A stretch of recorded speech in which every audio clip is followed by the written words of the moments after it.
Hola nuevamente, bienvenidos a un nuevo video tutorial. En esta oportunidad vamos a revisar el tema de sales inorgánicas.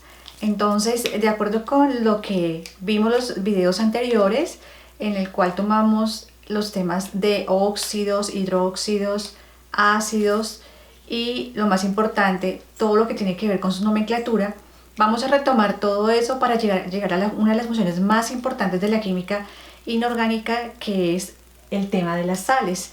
Entonces, ¿qué es una sal inorgánica? Entonces, una sal inorgánica es aquella que se forma mediante la combinación de un hidróxido o una base, que también reciben ese nombre, y al hacerlo reaccionar con un ácido, entonces producen una sal. Y lo más importante es que también debemos tener en cuenta que toda formación de sales, cuando se hace reaccionar mediante su fórmula general, va a dar lugar también a la formación de agua. Entonces, como vemos, esta es la estructura general o la reacción general para formar sales. Y dentro de lo que tiene que ver con el tipo de reacción, todo lo que tenga que ver con la formación de sales lo vamos a clasificar como reacciones de neutralización, que lo vamos a ver más adelante. Pero por ahora vamos a tener en cuenta que, de acuerdo a la formación de la sal, entonces las sales se van a clasificar en diferentes tipos, y esto tiene que ver mucho con el ácido que haga parte de la reacción. Entonces, la clasificación de las sales la vamos a determinar de la siguiente manera. Cuando una sal está formada en su estructura por un metal seguido de un no metal, en donde el metal aporta la carga positiva o lo que llamamos catión, y el no metal aporta la carga negativa o el anión, a este tipo de sales se le conoce con el nombre de sales binarias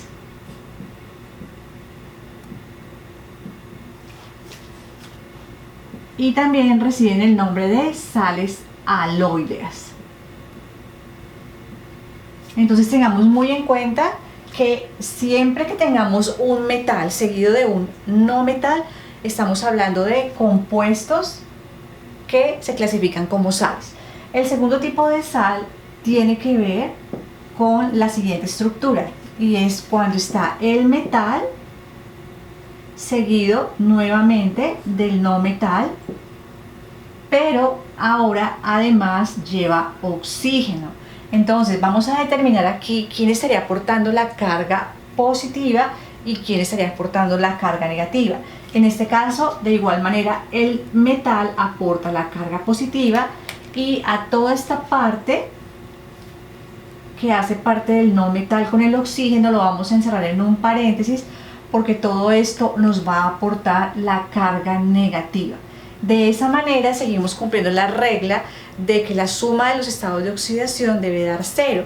Aquí también lo vamos a aplicar exactamente de la misma manera que con los otros compuestos que ya lo hemos visto, para que se aclare, digamos, o se cumpla esta ley. Entonces, en este caso, el nombre de la sal es una sal oxisal, o también recibe el nombre de sales oxácidas, y su denominación precisamente se debe a que en su estructura lleva oxígeno.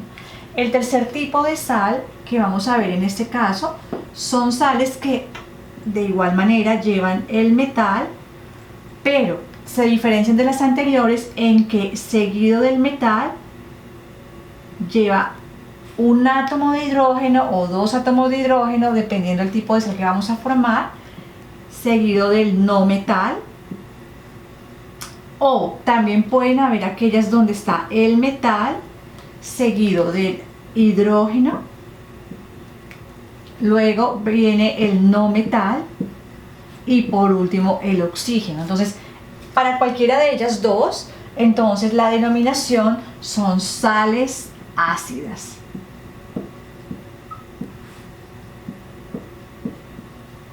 y su denominación precisamente tiene que ver con el hecho de que en su estructura haya hidrógeno.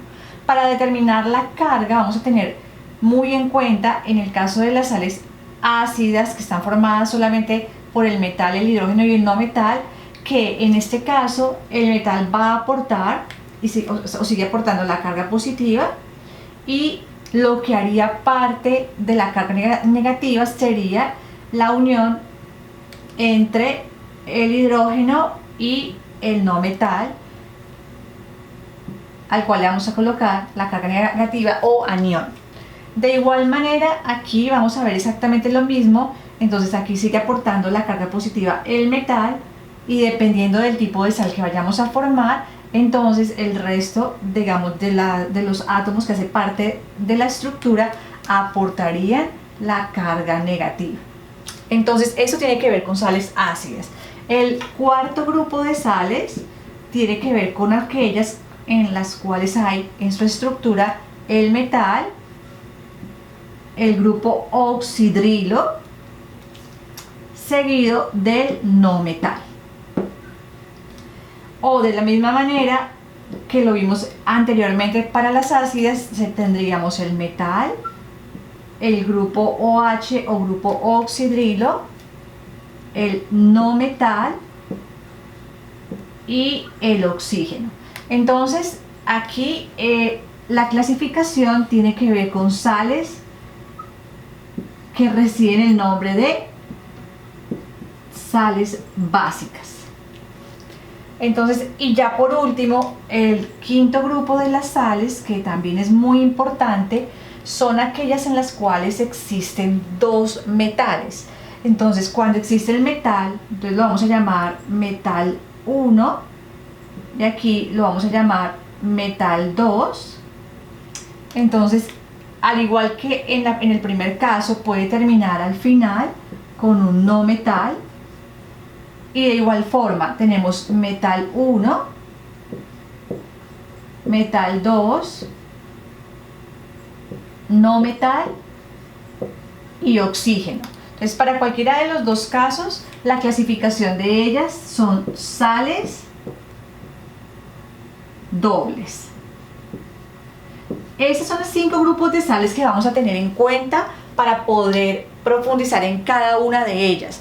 Por ahora, lo más importante es que nos quede claro que cuando hablamos de sales de tipo inorgánico en química, hacemos alusión a compuestos en los cuales su estructura está primero que todo determinada por el metal. Si nos damos cuenta, todas van a llevar en su estructura un metal, que en ese caso para las últimas no les voy a colocar las cargas, porque cuando las empecemos a desarrollar en un siguiente video, entonces vamos a determinar bien cómo sería y quiénes estarían aportando tanto la carga positiva como negativa, porque aquí ya contamos con un OH, y en ese caso ya tenemos que tener mucho más cuidado para ese caso en las sales básicas. Para las sales dobles sí no hay ningún problema, porque vamos a tener lo mismo que en las primeras. Los metales me van a aportar las cargas positivas, o van a tener el papel de ser cationes, y el resto de la molécula se va a comportar como un anión,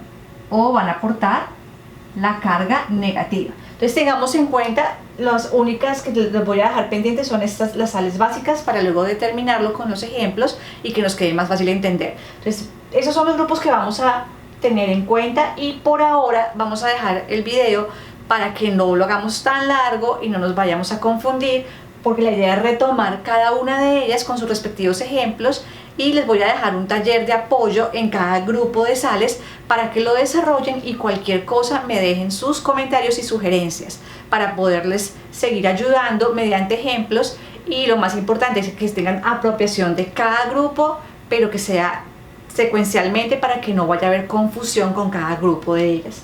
Entonces espero les haya quedado claro. Por favor, recuerda compartirlo con tus amigos, con tus familiares, y lo más importante, suscríbete a mi canal, y los veo en un próximo video.